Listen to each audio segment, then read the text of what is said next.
Boa noite, minhas queridas, meus queridos. É uma alegria tão grande estar nessa casa, encontrar corações queridos de tanto tempo. Me lembro a primeira vez que eu vim a essa casa, foi em 1988. Foi quando eu conheci Dona Hilda. Então, para agradecer a Jesus a felicidade de estarmos tanto tempo juntos, vamos orar. Eu gostaria de começar esse momento com uma das preces mais belas que existe, que é a prece de Cáritas. Deus nosso Pai, que sois todo poder e bondade, dai forças àqueles que passam pela provação. Dai luz àqueles que procuram a verdade. E ponde no coração do homem a compaixão e a caridade. Deus, dai ao viajor a estrela guia, ao aflito a consolação, ao doente o repouso. Pai, dai ao culpado o arrependimento, à criança o guia, ao órfão o pai. Senhor, que a vossa bondade se estenda sobre tudo o que criastes. Piedade, Senhor, para aqueles que não vos conhecem, esperança para aqueles que sofrem. Que a vossa bondade permita aos espíritos consoladores derramarem por toda parte a paz, a esperança e a fé. Deus, um raio, uma faísca do vosso amor pode abrasar a terra. Deixai-nos beber nas fontes dessa bondade fecunda e infinita, e todas as lágrimas secarão. E todas as dores se acalmarão. E um só coração, um só pensamento subirá até vós, como um grito de reconhecimento e de amor. Como Moisés sobre a montanha, nós vos esperamos com os braços abertos, ó poder, ó bondade, ó beleza, ó perfeição. E queremos de alguma sorte merecer a vossa misericórdia. Deus, dai-nos a força de ajudar o progresso, a fim de subirmos até vós. Dai-nos a caridade pura, dai-nos a fé e a razão, dai-nos a simplicidade, que fará das nossas almas um espelho, onde há de se refletir a vossa divina imagem. E com essa prece de Cáritas, Jesus querido, tua serva, martirizada em Lyon, permita que os nossos corações possam se abrir para recebermos as luzes do teu Evangelho, porque tu não és um mestre distante, um ser espiritual em esferas longínquas do universo. Tu és o amigo presente que estás aqui, na noite de hoje, nos vivificando com os teus raios de amor. Que a tua paz, que a luz divina do teu coração brilhe em nossos corações. Assim seja. Meus amigos, vamos à leitura do nosso Evangelho. Olha que coisa mais linda, sede perfeitos. Aí alguém já pode dizer, Terezinha, fecha esse Evangelho porque eu não dou conta de ser perfeito, estou muito longe disso. Tá tudo bem, gente. Deus ama o imperfeito. Vocês já viram alguma coisa perfeita nesse mundo? Só Jesus, a gente não o viu pessoalmente por enquanto, né? Aliás, eu tenho as minhas dúvidas. Porque vocês imaginem que se Jesus, nós pais e mães que estamos aqui nessa sala, conhecemos cada filho, a necessidade de cada um, visitamos cada um deles, trazemos para junto da gente. Às vezes eles escutam a gente, às vezes não escutam. Não tem importância. Mas nós estamos ali como verdadeiras sentinelas. Estamos presentes.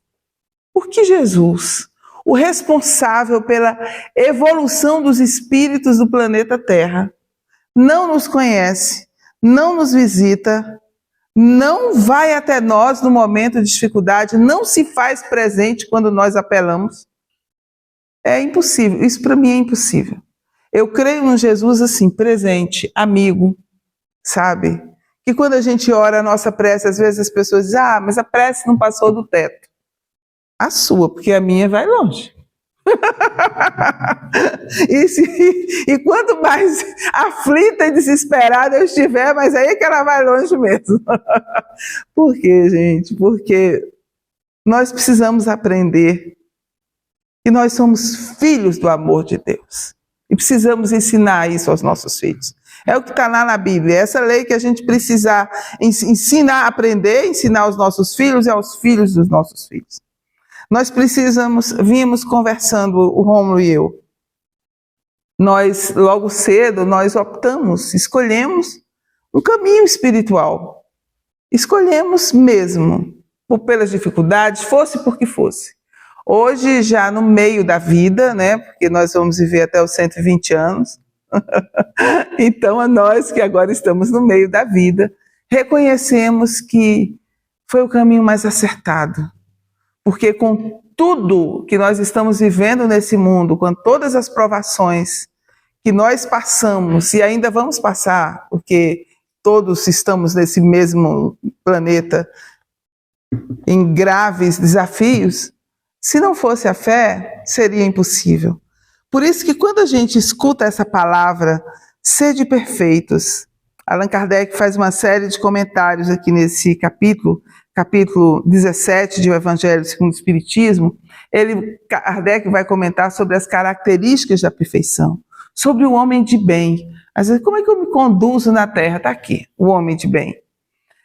Os bons espíritas, a parábola do semeador, e vem as instruções dos espíritos sobre o dever, a virtude, os superiores e os inferiores, o homem no mundo, cuidar do corpo e cuidar do espírito. Esse é um capítulo do Evangelho que a gente precisa ler todo dia. Mas quais são as características da perfeição segundo Jesus? Estão em Mateus, capítulo 5, versículo 44, 46 a 48. Faz parte do que nós chamamos de sermão do monte, sermão da montanha ou sermão das bem-aventuranças. Por que se chama sermão do monte ou sermão da montanha?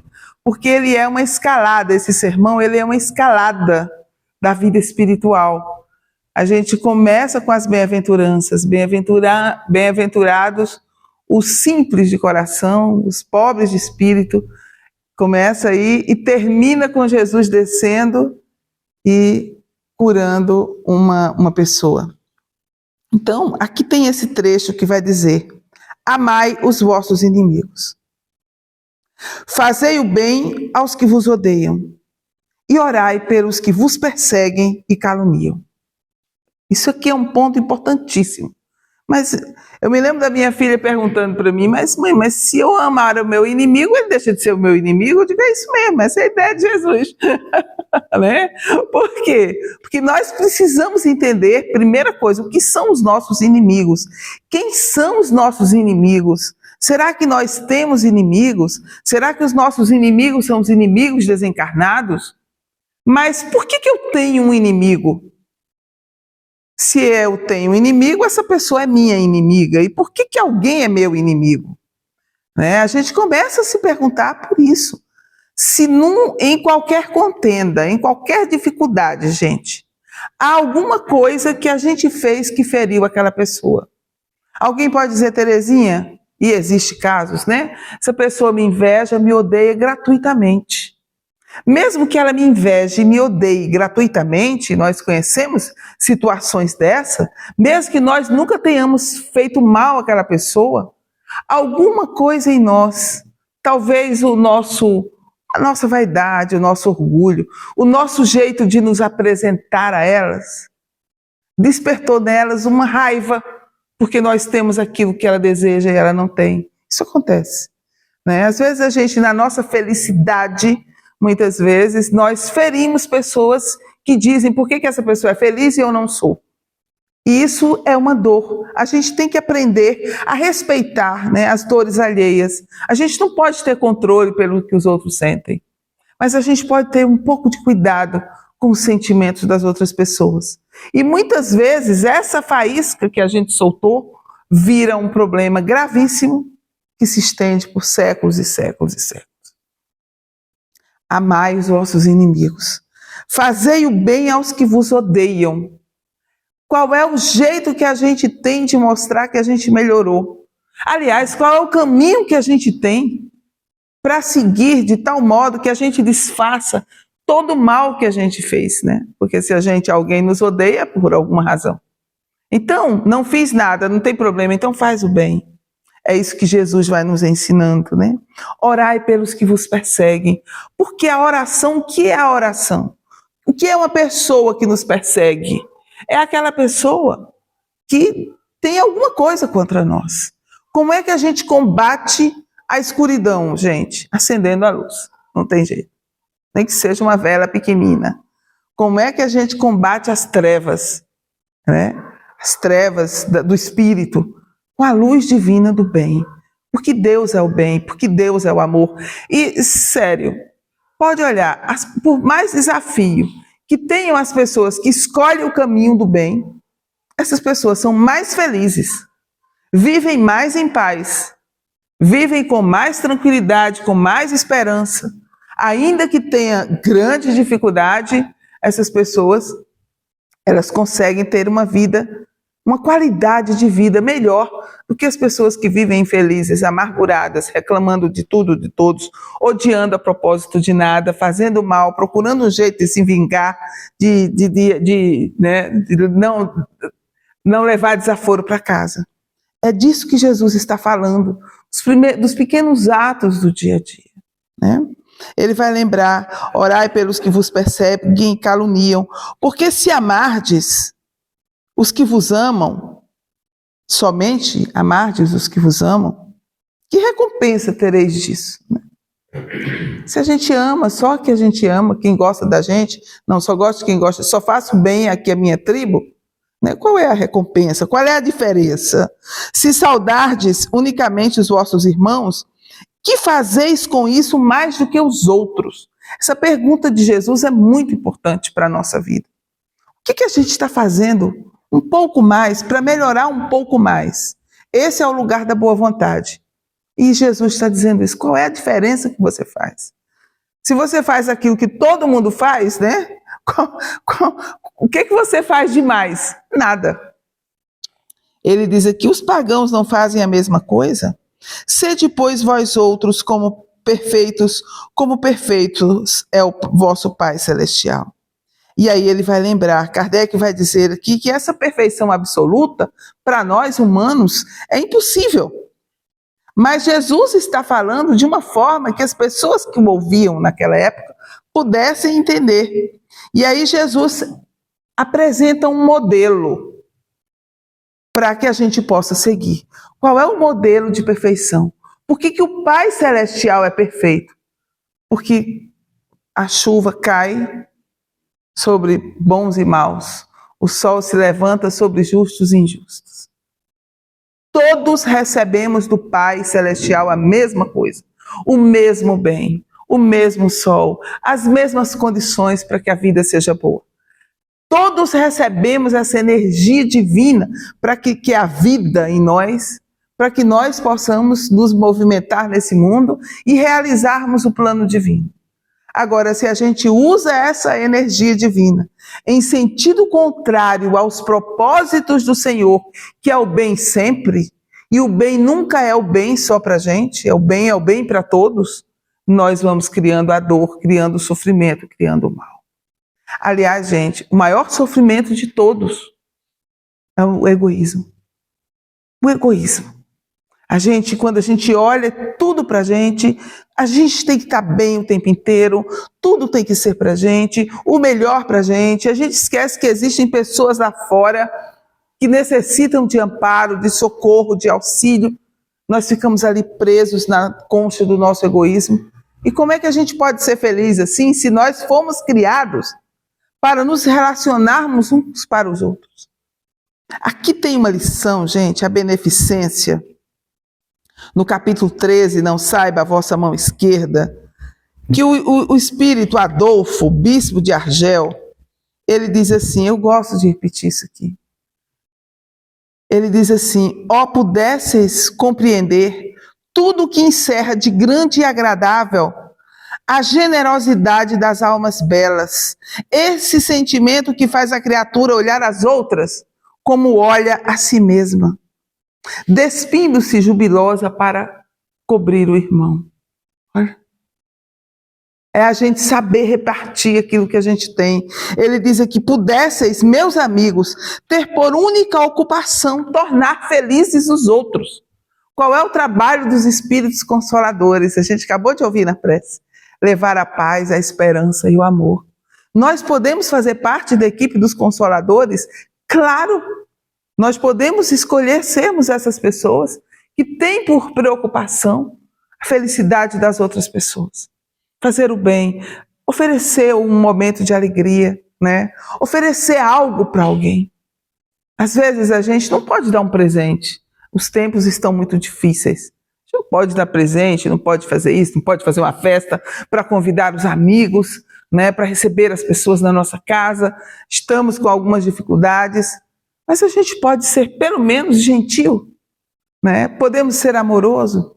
Podemos olhar para essa pessoa desconhecida e tratá-la como a um irmão, sem preconceito, sem ódio, sem medo, né? Às vezes a gente se esquece que essa pessoa, ela é filho de Deus igual a nós. Estava conversando com uma amiga essa semana, né? Às vezes as pessoas têm ódio de determinadas pessoas que ocupam determinadas posições na sociedade, né? E a pessoa, mas como é que eu posso amar que essa criatura de... Calma, essa criatura carrega a imagem de Deus dentro dela, tanto quanto eu e quanto você. Essa criatura é assim. Não adianta eu me queixar para Deus, dizer: olha Deus, esse seu filho aí é um problema. Deus não vai bani-lo da face da terra. Eu tenho que aprender a amar essa pessoa, né? A gente não condena um ser humano. A gente desaprova determinadas condutas, né? A gente não aceita, porque é natural, nós temos uma tábua de valores. Aquilo que fere os valores, os princípios morais, as virtudes, tudo aquilo que fere a dignidade da pessoa humana, nós não podemos compactuar, nós não podemos ser coniventes com o mal. É isso que a doutrina espírita nos ensina. Amar os inimigos não é deixar o mal se alastrar. Emmanuel vai trazer algumas lições aqui importantes que vai nos mostrar exatamente isso. Um ponto importante sobre a questão dos inimigos, ele tem uma lição, olha o título da lição, gente. Está no Reformador, eu estou usando esse livro, o Evangelho por Emmanuel, do nosso amado Saulo. O Saulo organizou, né, o Saulo Silva, ele organizou nessa obra extraordinária todas as mensagens do Emmanuel, os comentários do Evangelho, e essa do Reformador. Ou seja, se esse livro não tivesse sido publicado, a gente não ia conhecer essa lição do Emmanuel. Ele vai lembrar, o título da lição é Motivo para socorro aos maus, amai os vossos inimigos. Ele diz aqui: às vezes a crueldade não é senão doença catalogável na patologia da mente, agravada em muitas ocasiões por influência obsessiva, solicitando ajuda curativa ao invés de punição. Eu me lembro que eu fiz uma palestra uma vez na Federação Espírita do Distrito Federal, e quando eu terminei, foi exatamente esse texto, e quando eu terminei a palestra, um senhor veio me chamar, tinha lá umas 4 ou 5 pessoas para falar comigo por conta disso. E aí ele veio me perguntar: vocês querem dizer, Terezinha, que o Hitler, com tudo que ele fez, merece perdão? E eu perguntei a ele: o que é que o senhor acha? Sinceramente. Porque nós todos somos filhos de Deus. Nós somos cristãos. Jesus diz: Pai, perdoai-lhes, eles não sabem o que fazem. Porque quem conhece o mal, quem conhece o bem não faz o mal. Ele disse: eu tenho muita dificuldade em entender isso. Eu falei para ele: a gente vai passar muito tempo para entender as leis divinas. É natural. Então, às vezes a pessoa é vítima da maldade. Uma ou outra pessoa muitas pessoas já me fizeram essas perguntas. Porque às vezes a pessoa é vítima da maldade, de uma maldade muito grande. Mas você quer uma vítima maior da maldade humana do que o próprio Cristo? E por que ele perdoa? Porque ele tem essa compreensão aqui, né? Ele tem essa compreensão. Ele vai dizer aqui: muitos criminosos são companheiros que não resistiram às tentações trazidas de existências passadas, incursos em faltas, das quais somos passíveis, em nossa posição atual, de consciências endividadas perante a lei. A gente nunca pode dizer, eu nunca faria isso. Você não sabe, não diga. Né? Não sabe. Ah, se fosse comigo, nunca diga isso. A gente não sabe onde nós estamos, a dívida que nós trazemos, o que nós trazemos dentro da alma. A gente não sabe. Às vezes a gente critica. Meu Deus, condena, mas se a gente pudesse olhar para dentro da nossa alma de verdade, a gente entenderia isso que o Emmanuel está dizendo aqui. A maldade, em muitos casos, provém da ignorância que compele o ser a comportamento infeliz, reclamando assistência educativa. Então, ele vai lembrar aqui, ninguém experimenta alegria ante as vítimas do mal, como ninguém sente prazer diante do vizinho que a moléstia perturba. Mas assim como o doente do corpo exige medicação, o doente da alma requisita socorro. Então, a gente ainda vai estar longe desse tempo em que as pessoas vão ser tratadas convenientemente, né? Ele vai lembrar outra coisa aqui importante. Orai pelos que vos perseguem. Emmanuel diz aqui, orai pelos que vos perseguem e caluniam. Acendei a luz dos pensamentos nobres nos círculos das sombras que vos tentam confundir. Às vezes a gente vê ou escuta coisas horríveis. Às vezes as pessoas disseram coisas horríveis de nós. A maledicência, a fofoca, destrói vidas. Destrói, meu Deus, como destrói? A gente sabe bem o que é isso. E como é que a gente faz? Acendendo a luz dos pensamentos nobres. Não permitindo que a maledicência, alguém chega, vai falar mal, vamos aprendendo a parar ali, pera um pouco, vamos mudar de assunto, né? Mudando de assunto, vamos falar de espiritismo, né? Por quê? Porque aqui ele vai lembrar, acendei a luz dos pensamentos nobres nos círculos de sombras dos que vos tentam confundir, certos de que a maldade e o inferno dos maus, a maldade é o inferno dos maus. E cada espírito carrega na vida o abismo tenebroso ou a montanha de luz dentro de si mesmo. Então, o que nós queremos cultivar? A nossa montanha de luz. Qual é a voz que nós queremos ouvir, né? Qual é a voz? A voz que nos chama para os abismos do ódio, da mágoa, da revolta, do ressentimento? Ou essa voz de Jesus que diz, bem-aventurados os mansos, porque herdarão a terra. Bem-aventurados os pacificadores, porque serão chamados filhos de Deus. Porque é muito mais fácil a gente oferecer a nossa paz. Aquela música linda dos meninos, do Gun, né, Washington? Te ofereço paz. Te ofereço paz, te ofereço amor, te ofereço amizade. Ouço tuas necessidades, vejo tua beleza, vejo os teus sentimentos. A paz é algo que você oferece, onde você está. E para eu oferecer paz, eu tenho que ter paz. Como é que eu posso ter paz? Com a mente enlouquecida, cheia de ódio, cheia de mágoa, cheia de revolta, cheia de ressentimento, contando a minha vida pelas pedras que me feriram nos caminhos pelos quais eu passei. Gente, isso é muito difícil. Por isso que a gente precisa de ajuda, por isso que a gente precisa do atendimento fraterno na casa espírita, por isso que a gente precisa de terapia, por isso que a gente precisa de roda de conversa, por isso que a gente precisa de amigos que nos escutem para ajudar a extrair esse veneno que muitos de nós carregam na alma. Ele faz essa pergunta, Jesus, né? Não fazem o mesmo os publicanos? Emmanuel faz uma pergunta a propósito desse versículo. Ele diz aqui, que dás de ti mesmo no ministério da caridade? Como é que eu estou exercendo a caridade? Caridade não é uma coisa que eu vou fazer lá no Bezerra de Menezes com o pessoal junto. A caridade é uma atitude, né? O ministério da caridade é esse que faz com que nós nos reconheçamos como filhos de Deus. Aqui, o Espírito Vicente de Paulo, né, São Vicente de Paulo, em O Evangelho segundo o Espiritismo, nesse mesmo capítulo 13, a beneficência, ele vai dizer que a caridade é a própria emanação do Criador, é a própria virtude divina que o Pai dá a seus filhos.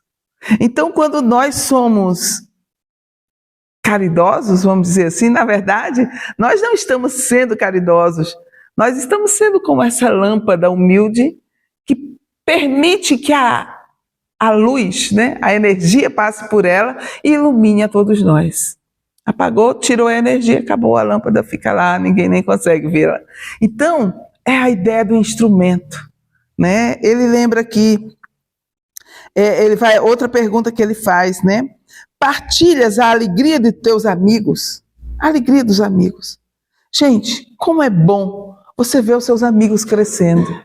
Às vezes a gente olha para os amigos, né? Tá todo mundo crescendo, alcançando altas posições e a gente diz o quê?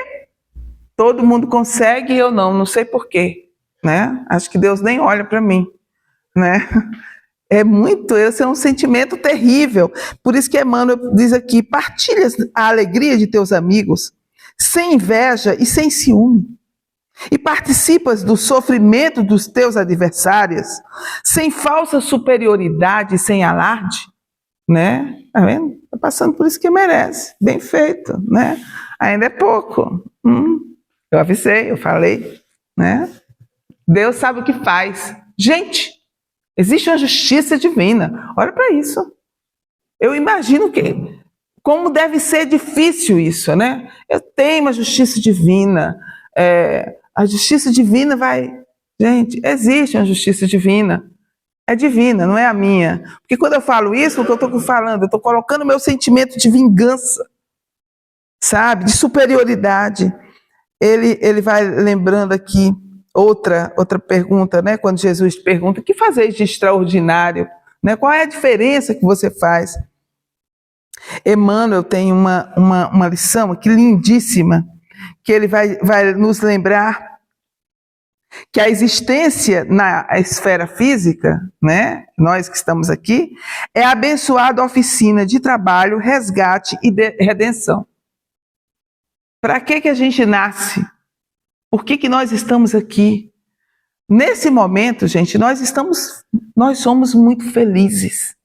Porque nós podemos entrar aqui por essa porta, sentar aqui, por mais angustiado que nós estejamos com os desafios da vida, com os problemas que a vida nos propõe, mas nós temos para onde ir.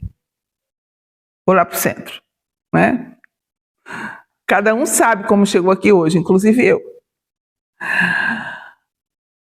Isso aqui é muito importante, mas nós temos para onde ir. É o que Jesus pergunta para os discípulos quando estão todo mundo indo embora. Jesus pergunta para aqueles que estão ali, e vós também quereis ir? E Pedro pergunta a ele, Senhor, para onde iremos? Só tu tens as palavras de vida eterna. Então por que nós estamos aqui? Porque nós reconhecemos que Jesus tem as palavras de vida eterna, que suas palavras são espírito e vida, que Jesus é o caminho, a verdade, a vida, que Ele é a luz do mundo. Mas por que Ele é tudo isso? Porque Jesus é justamente a expressão do amor de Deus na terra e Ele vem nos lembrar que é isso que nós somos. Porque assim, gente, se a gente for pegar, deixa eu ver, esse papel, ele é feito de quê, né? Tem um monte de substâncias, mas ele veio de uma árvore, da madeira, né? Essa madeira que foi sacrificada e virou papel. Pronto. Então, esse aqui é feito de papel. Essa cadeira é feita de quê? Essa daí é feita de ferro, né? A gente sabe o material que é feito. Qual é o material que nós somos feitos? Qual é a substância, a coisa da qual nós somos feitos? Nós somos feitos de amor. Mas qual é a evidência? Qual é a prova de que nós somos feitos de amor, né? Porque nós precisamos amar e ser amados. Nós necessitamos uns dos outros. Ninguém vive sozinho. Se um bebê humano for largado, ele é colocado ali no lixo, como nós vemos tantos. Ninguém passou por ali. Em 24 horas, pode ter certeza que ele vai morrer. Porque é frágil. O ser mais frágil de toda a criação é o ser humano. Porque nós somos feitos de amor, nós necessitamos de amor, nós necessitamos de cuidado. Nós temos algumas roseiras lá em casa. Se a gente não cuidar delas, elas vão morrer. Nós temos os gatinhos lá em casa, se nós não cuidarmos deles, se nós não tivermos amor, eles vão morrer. A gente tem um trabalho para fazer, tem uma aula para dar, tem um filho para cuidar, né? Se nós não tivermos amor, se nós não tivermos cuidado, se nós não oferecermos o nosso coração para cultivar, definha, morre. Se nós não tivermos amor a nós mesmos, o que é amor a si mesmo? É eu ir ficar o dia inteiro me arrumando, eu sou linda, eu sou maravilhosa, estou maravilhosa, meu corpo está do jeito que eu... Isso não é amor a si mesmo. Dependendo do caso, é uma doença grave.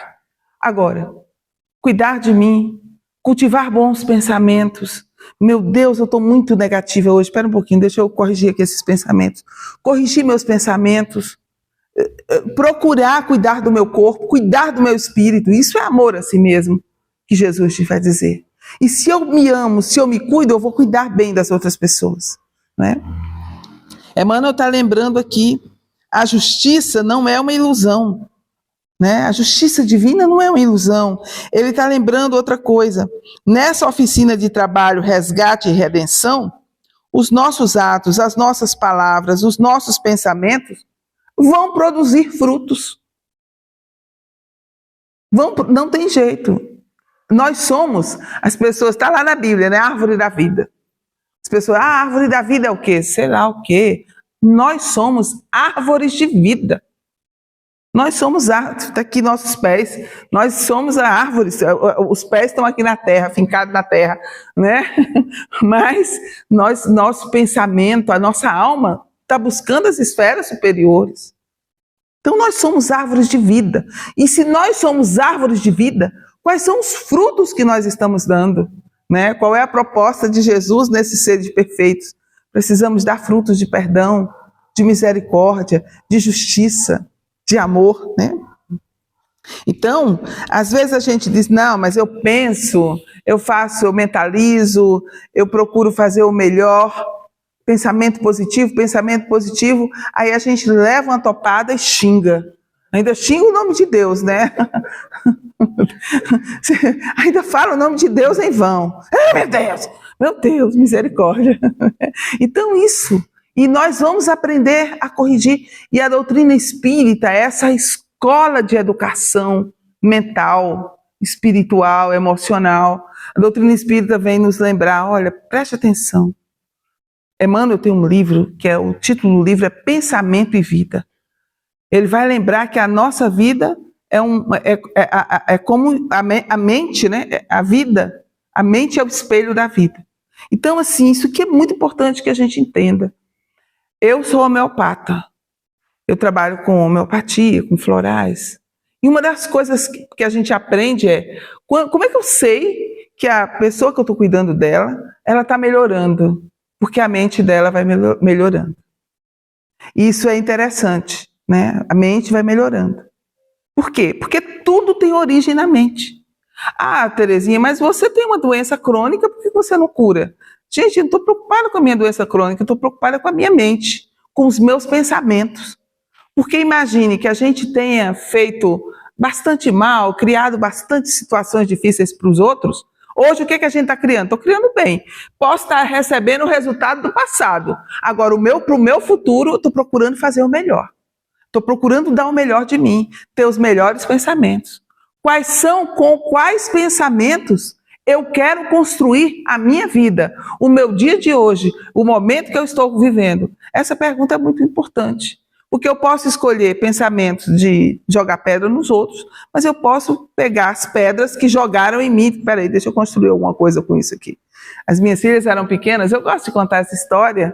O Osto, Dona Hilda, já viu essa história 1000 vezes.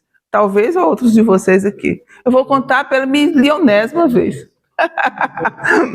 As minhas filhas eram pequenas e a gente fazendo o evangelho no lar.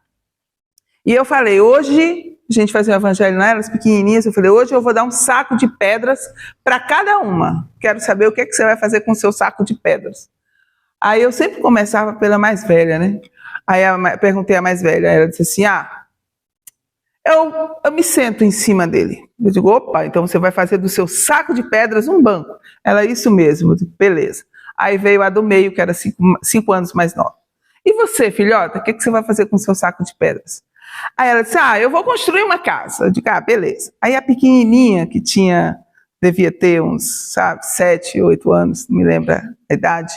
E você, o que você vai fazer com o seu saco de pedras? Eu vou fazer um jardim de pedras. A gente escolhe, né? A gente escolhe, a gente na vida vai andando realmente com saco de pedras. As pessoas jogam pedra na gente, quando o nosso saco enche, o que a gente faz? Pega e começa a jogar nos outros, né? Não importa onde bata. Às vezes nós estouramos com uma pessoa que não tem nada a ver. Aquela pessoa que não tem nada a ver, a gente vai, despeja e tudo, digo, meu Deus, por que eu fiz isso? Fiz isso porque eu estou com o saco cheio. Né? Esse saco de pedras está cheio. A gente estoura, às vezes, na criança, no esposo, na esposa, nos filhos, no vizinho, no trabalho, no subordinado. Né? E isso é importante, que a gente comece a pensar, espera um pouco, o que eu faço com isso que eu estou recebendo? Como é que eu cuido da minha raiva? Como é que eu cuido do meu medo? Como é que eu cuido da minha angústia, da minha tristeza? Às vezes nós estamos em momentos de muita tristeza. Muita tristeza, e a gente não sabe por quê. Às vezes a gente está precisando de ajuda, está precisando conversar com alguém, né? Então isso é muito importante, que a gente comece a olhar para dentro da nossa alma, isso que a doutrina espírita vem ensinar. Preste atenção nos seus pensamentos, no que você está fazendo com a sua vida. Ele lembra que o Emmanuel, né, quando ele comenta, portanto, sede vós perfeitos, como é perfeito o vosso Pai Celestial. Ele tem uma mensagem linda que se chama Conceito do Bem. Aí ele diz assim, olha só. Toda vez que ouças alguém se referindo ao bem ou mal de alguém, procura discernir. Às vezes a gente olha, não, mas aquela pessoa está muito bem de vida.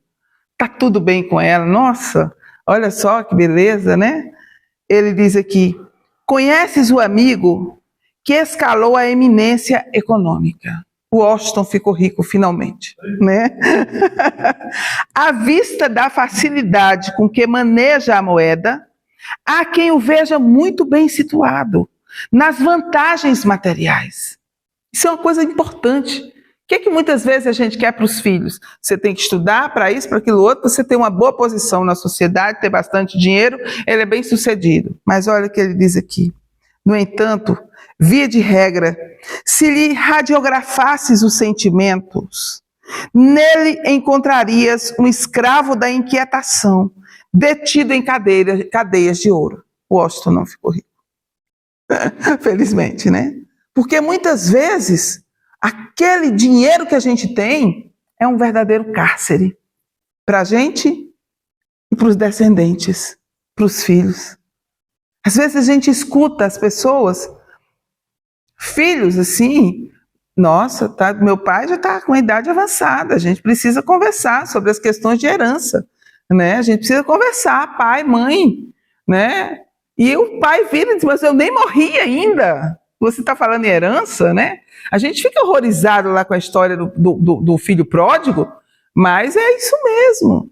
É isso, você vê Drauzio Varela falando sobre isso num dos livros dele, você fica impressionado. Então, muitas vezes, é um cárcere, né?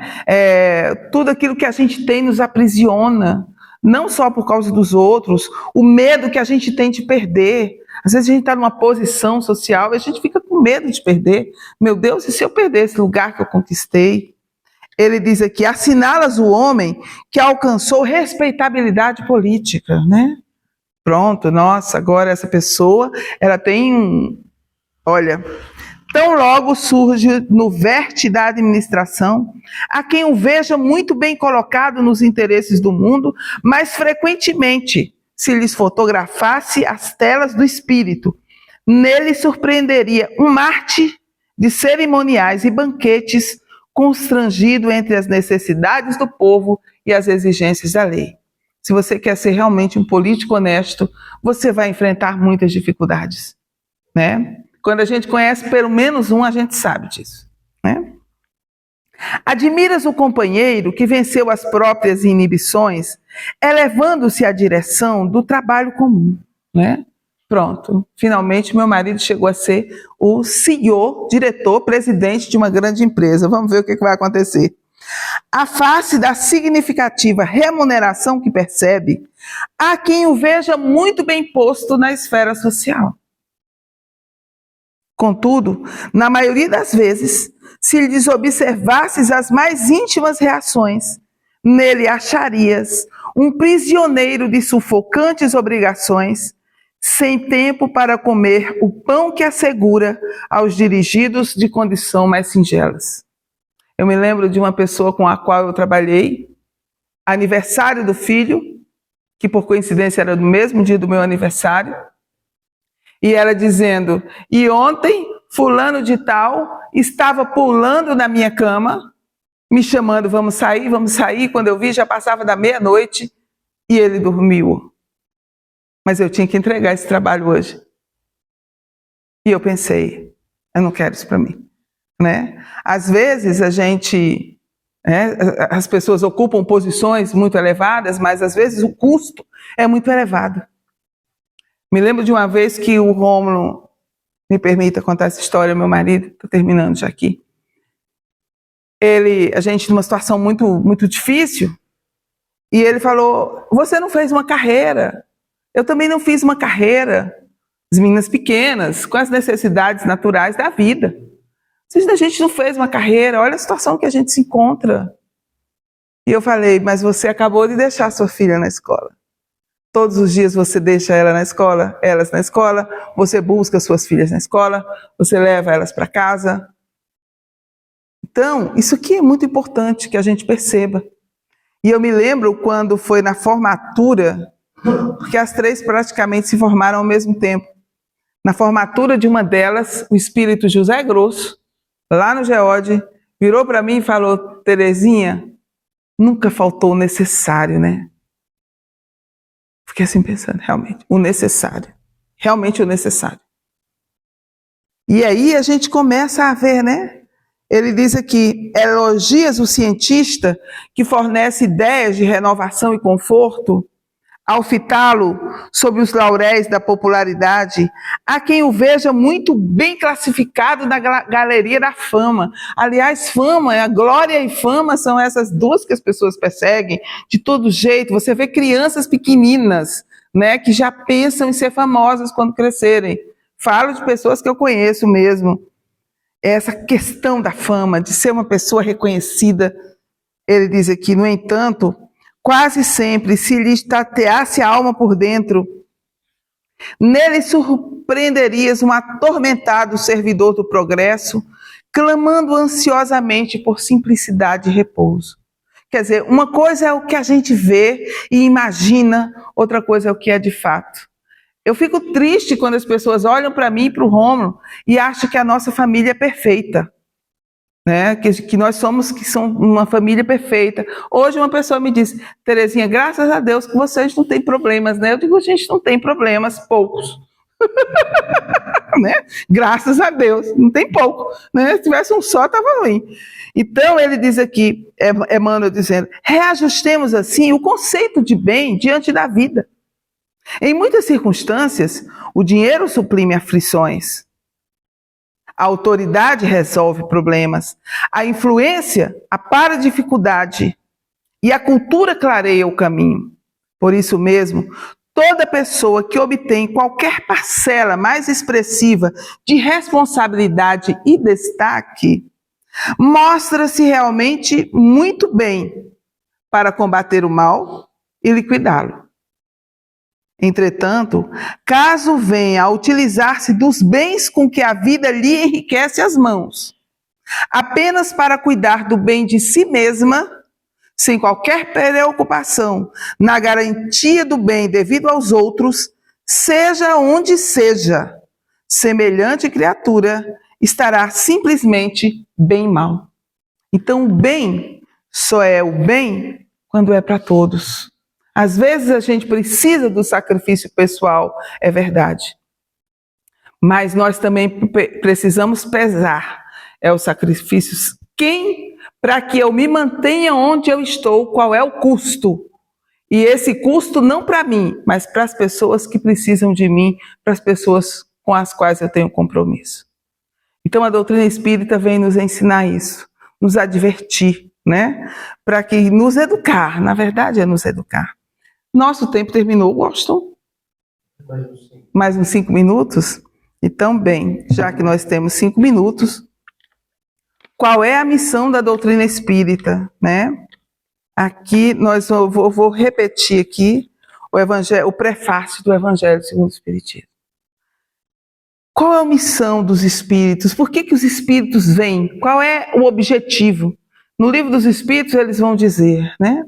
Preparar uma nova era para a humanidade. Às vezes, quando a gente pensa nisso, vai levar aqueles que não prestam lá para o planetão, sei lá qual deles, né? Vai banir o povo ruim da Terra.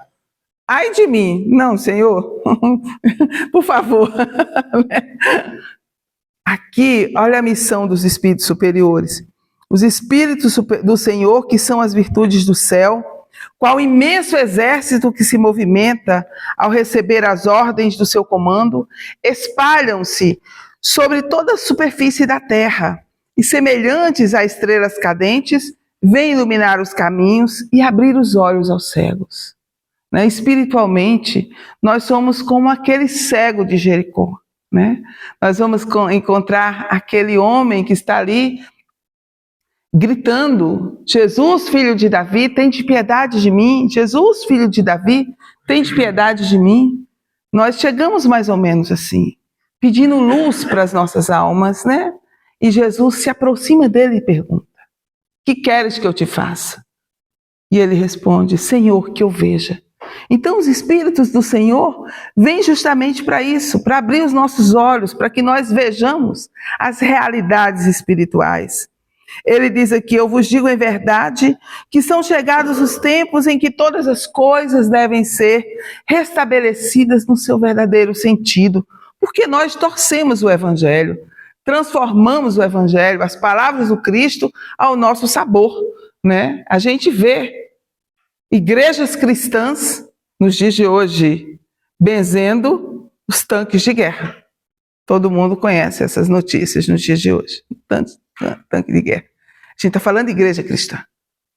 E ele diz: então, os espíritos vêm trazer à luz divina as instruções do alto para que possa orientar a nossa vida. Para dissipar as trevas, confundir os orgulhosos e glorificar os justos. Porque a sabedoria, os lábios da sabedoria só se abrem para aqueles ouvidos atentos, para enxergar a voz da vida, a voz divina, a voz do amor, né? As grandes vozes do céu ressoam como sons de trombetas, e o cântico dos anjos se lhes associam. Homens, nós vos convidamos ao divino concerto. Tomai da lira, que as vossas vozes se unam e que no hino sagrado elas se estendam e vibrem de um extremo a outro do universo. Ou seja, eles estão nos convidando para cantarmos essa canção celestial, essa canção de amor. Né? É bonito eles dizem, colocar como uma música, né, Washington? E, para concluir, diz o Espírito de Verdade: homens, irmãos a quem amamos, estamos juntos de vós. É por isso, meus irmãos, minhas irmãs, que nós precisamos guardar essas palavras. Esses amigos e benfeitores espirituais estão aqui juntos de nós. Amai-vos também uns aos outros, e dizei do fundo do coração, fazendo as vontades do Pai que está no céu: Senhor, Senhor, e podereis entrar no reino dos céus. Kardec, Espírito de Verdade, Kardec vai dizer: a instrução acima, transmitida por via mediúnica, resume ao mesmo tempo o verdadeiro caráter do Espiritismo e o objetivo dessa obra. Por isso, foi colocada aqui como prefácio. Muita paz, meus amigos, e muito obrigada. Que Jesus nos abençoe.